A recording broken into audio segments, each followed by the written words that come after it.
السلام علیکم ورحمۃ اللہ وبرکاتہ۔ امید ہے کہ آپ تمام ہی حضرات خیریت سے ہوں گے۔ ڈیلی سوال و جواب کے ایک نئے ایپیسوڈ کے ساتھ میں مفتی خالد قاسمی آپ تمام ہی حضرات کی خدمت میں حاضر ہوں اور آپ تمام حضرات کا تہہ دل سے استقبال کرتا ہوں اور امید کرتا ہوں کہ آپ تمام ہی حضرات خیریت سے ہوں گے۔ یہ جو میں نے سوال لیا ہے، یہ سوال ہے محمد طاہر پھپونڈا سے۔ کہہ رہے ہیں السلام علیکم۔ وعلیکم السلام۔ کہہ رہے ہیں کہ خیریت سے ہو حضرت جی؟ الحمدللہ، اللہ کا شکر ہے۔ مفتی خالد صاحب جی، اللہ آپ کو خوب دین کا کام کرنے والا بنائے، اللہ آپ کی عمر دراز فرمائے، اللہ آپ کو ظالموں کے شر سے بچائے، اللہ آپ کی ہر طرح سے حفاظت فرمائے، اللہ ایسے ہی آپ سے دین کا کام لیتے رہے، آمین ثم آمین، اللہم آمین۔ جی، آپ سے ایک بات معلوم کرنی ہے۔ بات ایسی ہے کہ میں نے آپ سے یہ معلوم کیا تھا کہ جاہل انسان کا ممبر پر بیٹھ کر تقریر کرنا کیسا ہے، تو میں یہ معلوم کرنا چاہتا ہوں کہ جاہل کس کو کہتے ہیں؟ جی ضرور بتائیے، ناظرہ قرآن پڑھنے والا یا کوئی اور ہے؟ یہ جو آپ نے سوال کیا ہے کہ جاہل کس کو کہتے ہیں، تو اس سوال کا جواب یہ ہے کہ جاہل کہتے ہیں کسی بھی چیز سے ناواقف شخص کو۔ جیسے دین سے کوئی شخص ناواقف ہے تو اس کو جاہل کہیں گے۔ تو جاہل کا مطلب ہے بے پڑھا انسان۔ جیسے قرآن کریم کے اندر لکھا ہے قُلْ هَلْ يَسْتَوِي الَّذِينَ يَعْلَمُونَ وَالَّذِينَ لَا يَعْلَمُونَ إِنَّمَا يَتَذَكَّرُ أُولُو الْأَلْبَابِ، یعنی اے نبی آپ کہہ دیجئے کہ جاننے والے اور نہ جاننے والے برابر نہیں ہو سکتے ہیں۔ قُلْ هَلْ يَسْتَوِي الَّذِينَ، کیا برابر ہو سکتے ہیں جاننے والے اور نہ جاننے والے؟ تو ایسا نہیں ہے۔ تو جو نہ جاننے والا ہے اس کو جاہل کہتے ہیں، کسی بھی چیز سے ناواقف شخص کو کہتے ہیں جاہل۔ تو یہ انہوں نے سوال کیا۔ دوسرا سوال انہوں نے کیا ہے کہ مفتی صاحب کیا جماعت میں جانے والا انسان، یعنی کوئی ایمان والا بندہ جماعت میں ہے اور ایک عالم ہے، تو کیا جماعت میں جانے والا انسان عالم سے بڑھ کر ہے؟ ایک شخص مجھ سے بحث کر رہا تھا کہ جو بندہ تبلیغی جماعت میں ہے وہ عالم سے بہتر ہے۔ کیا وہ صحیح کہہ رہا ہے کہ عالم بھی کچھ نہیں ہے اس کے سامنے؟ یہ جو آپ نے سوال کیا ہے، اگر سوال کرنے والا یا اس طرح کی بات کہنے والا میرے سامنے ہوتا تو اس کے لیے میرے سامنے سے اٹھنا مشکل ہو جاتا، کیونکہ میں بڑے بڑے مالداروں کو اور بڑے بڑے لوگوں کو اور بہت زیادہ بولنے والوں کو بھی علماء کے بارے میں بولنے پر لاجواب کر دیتا ہوں اور ان کو بہت اچھی طرح ان کے ساتھ ڈانٹ ڈپٹ میں کرتا ہوں، چاہے ان کو برا لگے یا کچھ بھی ہو۔ میں ان چیزوں کو قطعاً برداشت نہیں کرتا ہوں کہ کوئی شخص علماء کے بارے میں اس طرح کی بات کہے۔ تو یہ تو بہرحال میرے دماغ میں بات آئی، میں نے بتلا دی، لیکن اب میں آپ کے سوال کا جواب دے رہا ہوں۔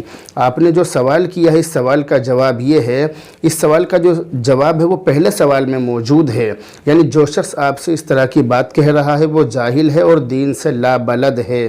یاد رکھیے کہ تبلیغی جماعت کا میں مخالف نہیں ہوں، میں تبلیغی جماعت کے خلاف نہیں ہوں، بلکہ معاون ہوں اور تبلیغی جماعت میں جاتا بھی ہوں، مگر سچی بات یہ ہے کہ قرآن کریم میں اہل علم اور علماء کے بارے میں بہت ساری فضیلتیں ہیں، اور یاد رکھیے کہ عالم اور تبلیغی جماعت میں جانے والا جاہل، تبلیغی جماعت میں نہ جانے والا عالم اور تبلیغی جماعت میں جانے والا جاہل ہرگز برابر نہیں ہو سکتے ہیں۔ قرآن کریم کے اندر صاف طور سے لکھا ہے قُلْ هَلْ يَسْتَوِي الَّذِينَ يَعْلَمُونَ وَالَّذِينَ لَا يَعْلَمُونَ، اے نبی کہہ دیجئے کہ کیا جاننے والے اور نہ جاننے والے برابر ہو سکتے ہیں؟ تو جو جاننے والے ہیں، جو علماء ہیں، وہ الگ چیز ہیں، اور جو نہ جاننے والے ہیں، وہ نہ جاننے والے لوگ علماء کی برابر ہرگز نہیں ہو سکتے ہیں۔ تو اگر کوئی شخص تبلیغی جماعت میں وقت لگا رہا ہے، اس کو اتنا ثواب نہیں ملے گا جتنا ثواب علماء کو ملتا ہے، یا علماء کے خاموش بیٹھنے پر، علماء اگر ٹھالی بیٹھے ہوئے ہیں، کچھ نہیں کر رہے ہیں، تو بھی ان کو ثواب ملتا ہے۔ جیسا کہ مشہور ہے کہ علماء کا سونا بھی، عالم کا سونا بھی عبادت ہے، تو اس طرح سے مشہور ہے۔ تو علماء اگر سو رہے ہیں تو بھی ان کو ثواب مل رہا ہے۔ اس کی مثال میں اس طرح سے دیا کرتا ہوں کہ اگر ہم نے کسی شخص کو اپنے یہاں پر مزدوری پر رکھا ہے یا کسی بھی کام کے لیے رکھا ہے، مثال کے طور پر 8 گھنٹے کی ڈیوٹی کے لیے ہم نے رکھا ہے، تو اگر وہ اس 8 گھنٹے کے بیچ میں اپنے اوزار صحیح کرے، اپنے اوزاروں کو درست کرے، اوزاروں کی مرمت کرے، تو یہ جو وقت اوزاروں کی مرمت میں لگ رہا ہے، ایسا نہیں ہے کہ ہم اس وقت کے اس کو پیسے نہ دیں، اس وقت کے ہم اس کے پیسے کاٹ لیں، تو ایسا نہیں ہے، بلکہ ہم اس کو پورے دن کی تنخواہ دیں گے، پورے دن کا پیسہ دیں گے، پورے دن کی مزدوری دیں گے۔ یہی حال علماء کا ہے۔ علماء دین کے لیے محنت کرتے کرتے جب تھک جاتے ہیں اور پھر سو جاتے ہیں تو وہ جو سونے کا جو وقت ہے وہ آئندہ اٹھ کر نیک کام کرنے کے لیے، دین کی خدمت کرنے کے لیے وہ وقت خرچ ہو رہا ہے، وہ اپنے آپ کو تازگی اپنے اندر پیدا کر رہے ہیں تاکہ نیند سے اٹھ کر دوبارہ سے دین کے کام میں لگ جائیں۔ تو علماء کا سونا بھی عبادت ہے، علماء کو اس سونے پر بھی، اس طرح آرام کرنے پر بھی ثواب ملتا ہے۔ تو جو لوگ اس طرح کے ہیں کہ عالم کو، تبلیغ جماعت میں جو عالم لگا ہوا نہیں ہے اس عالم کو عالم ہی نہیں سمجھتے، یاد رکھیے یہ لوگ اندھ بھکت ہیں۔ میری نظروں میں ان لوگوں کو اندھ بھکت کہتا ہوں، اور میں اس بات کو کہتے ہوئے قطعاً جھجک محسوس نہیں کر رہا، وہ سچ میں اندھ بھکت ہیں، اندھی تقلید کر رہے ہیں وہ لوگ اور وہ مسلمان، اور ہم دوسرے لوگوں کو کہتے ہیں کہ وہ لوگ اندھی تقلید کر رہے ہیں، اس طرح کے ہیں، اس طرح کے ہیں۔ لیکن سچی بات یہ ہے کہ ہمارے اندر بھی اس طرح کے لوگ موجود ہیں جو اندھی تقلید کرتے ہیں، جو بے سوچے سمجھے اس طرح کی باتیں کہتے ہیں، اپنے لوگوں سے سن کر، اپنے ساتھ والوں سے سن کر، اپنے ساتھیوں سے سن کر علماء کے بارے میں اس طرح کی بات کہتے ہیں۔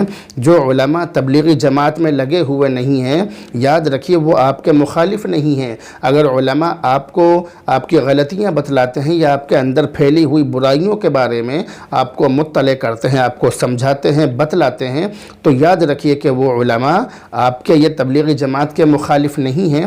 اور یاد رکھیے تبلیغی جماعت کا کام ہو یا مدرسوں کا کام ہو یا خانقاہوں کا کام ہو، کچھ بھی کام ہو، یہ کام ہمارا نہیں ہے، آپ کا نہیں ہے، بلکہ یہ کام اللہ کا کام ہے۔ تو اگر علماء تبلیغی جماعت کے خلاف ہوں گے تو وہ تبلیغی جماعت والوں کے خلاف نہیں ہیں، بلکہ سمجھ لیجئے کہ وہ اللہ سے ڈائریکٹ جنگ کر رہے ہیں، اللہ سے مقابلہ کر رہے ہیں۔ تو اگر عالم تبلیغی جماعت کے کام کا مخالف ہے تو اس عالم کو اپنا جائزہ لینا چاہیے۔ اسی طرح اگر کوئی جاہل عالم کی مخالفت کر رہا ہے تو اس جاہل کو بھی اپنا جائزہ لینا چاہیے، اپنا جائزہ لینے کی اس کو ضرورت ہے۔ تو یاد رکھیے میں سیدھی سیدھی بات کر رہا ہوں، لگا لپٹی والی بات میرے یہاں پر نہیں ہے۔ ہمارے یہاں پر یہ ہوتا ہے کہ اگر کوئی عالم تبلیغی جماعت سے جڑا ہوا ہے تو تبلیغی جماعت والے لوگ اس کو بہت زیادہ اہمیت دیتے ہیں، اور اگر کوئی عالم تبلیغی جماعت سے جڑا ہوا نہیں ہے تو اس عالم کو بہت الٹا سیدھا کہا جاتا ہے، اس عالم کو عالم ہی نہیں سمجھا جاتا۔ یعنی جو عالم تبلیغی جماعت میں وقت لگا دے تو وہ تو عالم ہے، وہ تو قابل احترام ہے، لیکن جو تبلیغی جماعت میں وقت نہ لگائے وہ قابل احترام نہیں ہے۔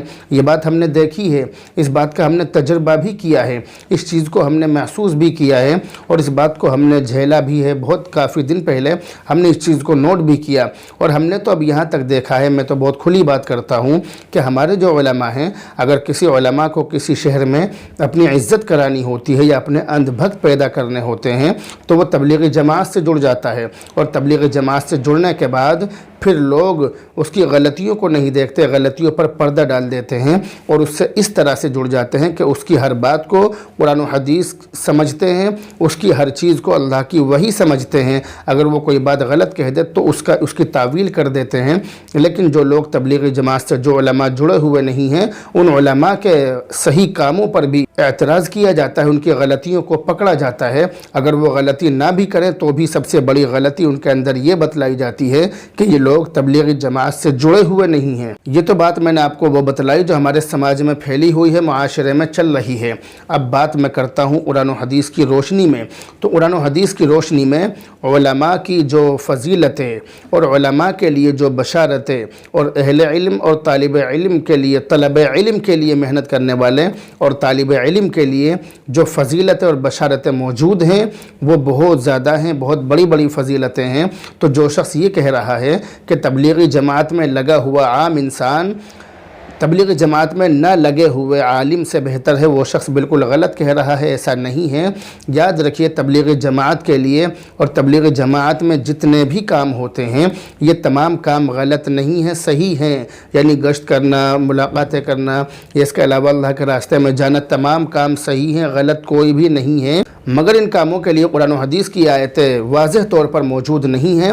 ہاں حدیثیں، اللہ کے نبی کی حدیثیں ہیں جہاد کے بارے میں، جن کی روشنی میں یہ کہا جاتا ہے کہ یہ کام تبلیغ جماعت کا جو کام ہے یہ بہت بڑا کام ہے، تو تبلیغ جماعت کا کام غلط نہیں ہے، تبلیغ جماعت کا کام صحیح ہے، لوگوں کو اس سے جڑنا چاہیے، مگر بتلانے کا مقصد یہ ہے کہ جہاد والی جو آیتیں ہیں، وہ جہاد والی جو حدیثیں ہیں، وہ حدیثیں ہم نے اس کام پر فٹ کر دی ہیں اور اس کام کو سب سے بڑا کام بتلا دیا، جبکہ حقیقت یہ ہے کہ جن احادیث سے، جن حدیثوں سے ہم اس کام کی فضیلت بیان کرتے ہیں، وہ حدیثیں تبلیغی جماعت کے بارے میں نہیں ہیں بلکہ جہاد کے بارے میں ہیں۔